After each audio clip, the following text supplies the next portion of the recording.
Alright guys, welcome back to another Opera Omnia video, where we are going to be talking about the very last banner to be dropping to Global DFFOO, which is going to be the King and Jegran banner. Now both of these two characters are going to be getting a rework, their C90s, and King will be getting his LD weapon. But is it worth chasing for any of these two units, especially when the brand new era is going to be dropping to Global DFFOO very soon? We're going to be talking about what they're going to be getting with their reworks and their upgrades, and whether or not they are actually worth chasing for or not, if these characters are actually worth picking up before the FR banners start dropping to Global. So let me know what your plans are going to be for these two characters down in the comment section below.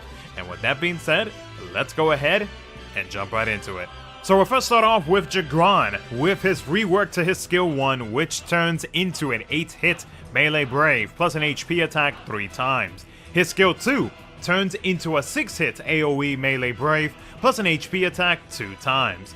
His LD extension turns his LD ability into a 2-hit melee brave, plus an HP attack 7 times. That increases brave by 50% of the HP damage dealt after each HP attack except for the last. Now his Crystal Fist follow-up, whenever you have the crystallization on the enemy and it is at 3 stacks, becomes a 6-hit AoE melee brave, plus an AoE HP attack 3 times. With his C90, his EX ability turns into a 6-hit AoE melee brave, plus a single target HP attack 3 times that deals 50% splash damage after each HP attack. His C65 got extended to 4 turns and becomes a 4-hit melee brave plus an HP attack. It now adds a 30% attack up, now totaling 50%, and a 30% brave damage cap up. Now with King, with his rework to his skill 1, turns into a 4-hit ranged brave, plus an HP attack 3 times that deals 50% splash damage. The plus version gains an additional 4 hits, now being a total of 8 hits, and it does deal the 3 HP dumps in total with that 50% splash damage. His skill 2 now resets target's break status and turns into an 8-hit ranged brave plus an HP attack 3 times that deals 50% splash damage. His brave attack plus command becomes 6 brave hits. With his C90, his EX ability increases EX recast gauge speed by 20%, then deals a 4-hit ranged brave plus an HP attack 4 times that deals 50% splash damage. Afterwards, it triggers the ability extension follow-up 8-hit ranged brave plus an HP attack 3 times that deals 50% splash damage and extends his EX buff to 8 turns. His C65 got extended to 6 turns and adds a 20% attack up, now totaling 30%, and a 30% brave damage cap up. His LD ability, Magazine Blast, resets all targets' break status, then deals a 4-hit AoE ranged brave plus an AoE HP attack 4 times that deals splits HP damage, increases brave by 20% of the HP damage dealt after each HP attack except for the last. It grants the Rock and Roll buff for 12 turns. Now this buff provides King with a 40% attack up, 20% stolen max brave overflow up, 50% brave damage up, and a 20% HP damage up. It also upgrades his HP attack command to Double Bullet. Now Double Bullet, while his LD buff is active and you have at least 2 uses of his Rapid Bullets abilities active, is an 8-hit ranged brave plus an HP attack 3 times that deals 50% splash damage. Then triggers the ability extension follow-up 8-hit ranged brave plus an HP attack 3 times that also deals 50% splash damage. It grants a 30% attack up buff for 5 turns and a 40% max brave up buff for 5 turns. Now this Double Bullet ability does consume 2 uses of his Rapid Bullets. It increases EX recast gauge by 20% and it does have high turn rate. So is Jegran and or King worth chasing for in the upcoming banner? So we're gonna start off with Jegran. Jegran did get a nice rework to his kit, which in my opinion should have been what he should have gotten when he first released to DFFOO. But you know, aside from that though, from what he is getting now, it's not a bad upgrade. And crazy enough, like his LD ability now being 7 HP dumps in total is actually pretty nice for having that many HP dumps as well. And the thing is though, like with him getting an increase in the amount of Brave that he recovers in between those HP attacks, best believe that Jegran is going to be dishing out some pretty good numbers with his LD ability. But aside from that though, the biggest thing about Jegran that a lot of people were not a fan of was the fact that, you know, like the Brave hits, you know, the fact that he is able to dish out rainbow numbers, you know, it was there, but then when it comes to his HP dumps, it's kind of like, they could have given him more, and in my opinion, they definitely could have given him more with this rework. But aside from that, though, the fact that his Crystal Fist follow-up, whenever an enemy has 3 stacks of that special effect that is on them, did get an additional HP dump, is actually not a bad thing at all. It's gonna benefit him greatly. Now,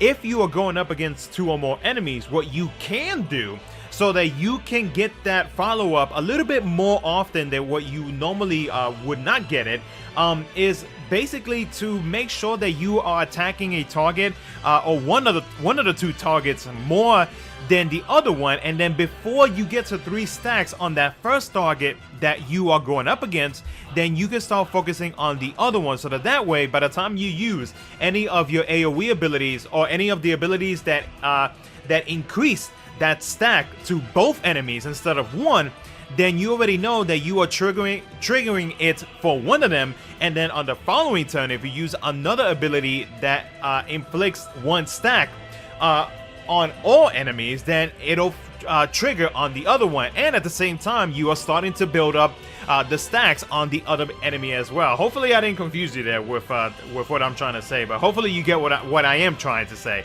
So like there is a way to make it so that Jegran can actually get more use of his follow-up attack. Now with his BT though, his BT makes it so that the stacks on the enemy does not decrease at all, even if you are using Crystal Fist. Because Crystal Fist, once you use it, you know, you're gonna have to build up the stacks again. But while his BT effect is active, it makes it so that you will consistently get those follow-up attacks with Jegran, making Jegran a very strong DPS unit, as long as you have that BT effect active. Now, I do not know if they are going to rerun his BT or not.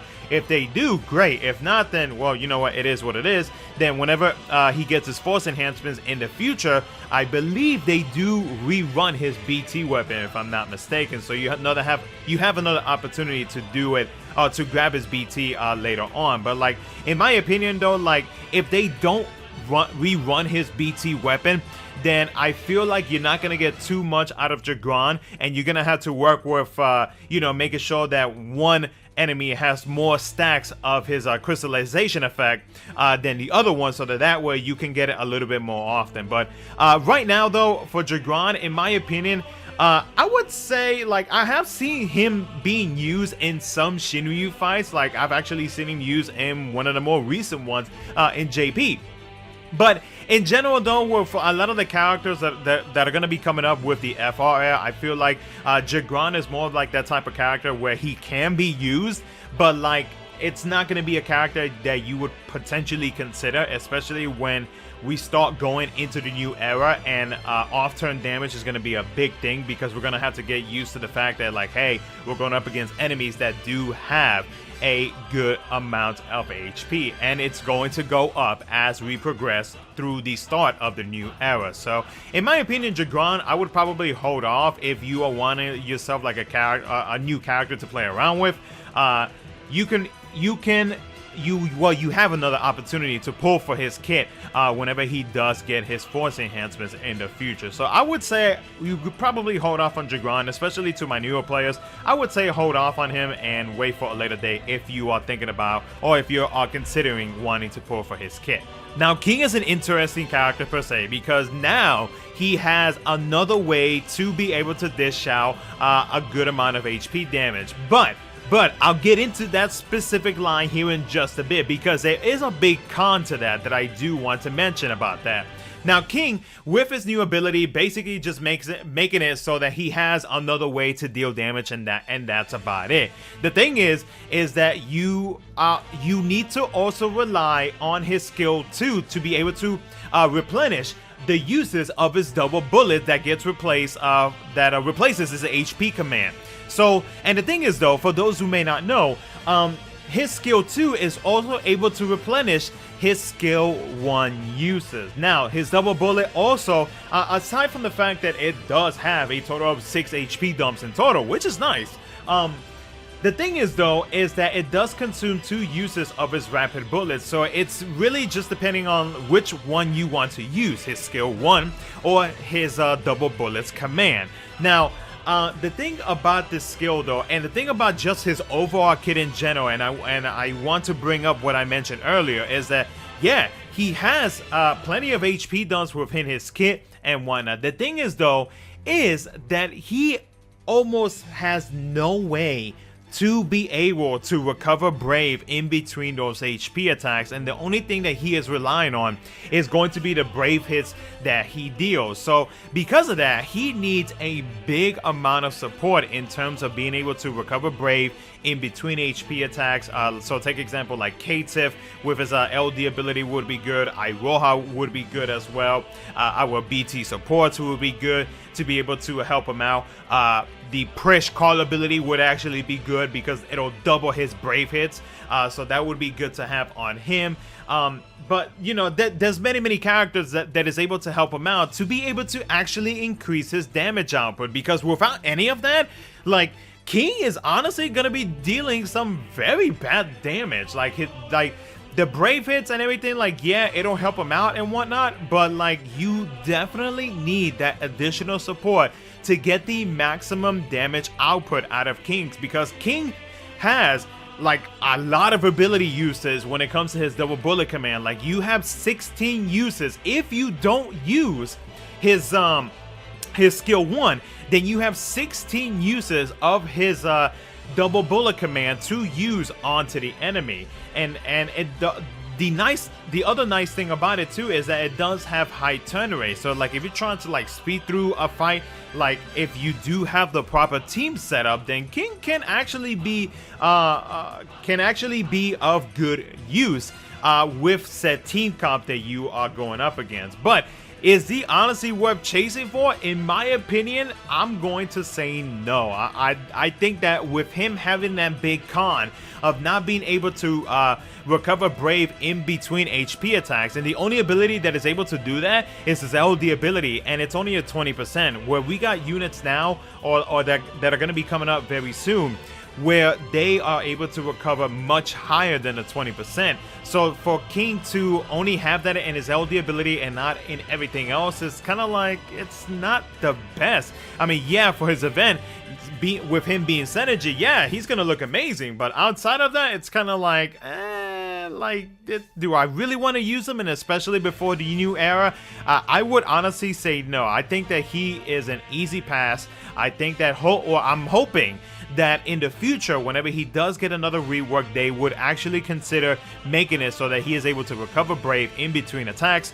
so that way he can actually be a good character to be used. But as of right now, and especially before the new era where there are going to be banners that a lot of players are going to be waiting for, I would personally say that King is a pass. So yeah, other than that though, guys, that's going to be it for the video. Let me know what you guys think down in the comment section below. And with that being said, thank you so much for watching. I'll catch you guys in the next one.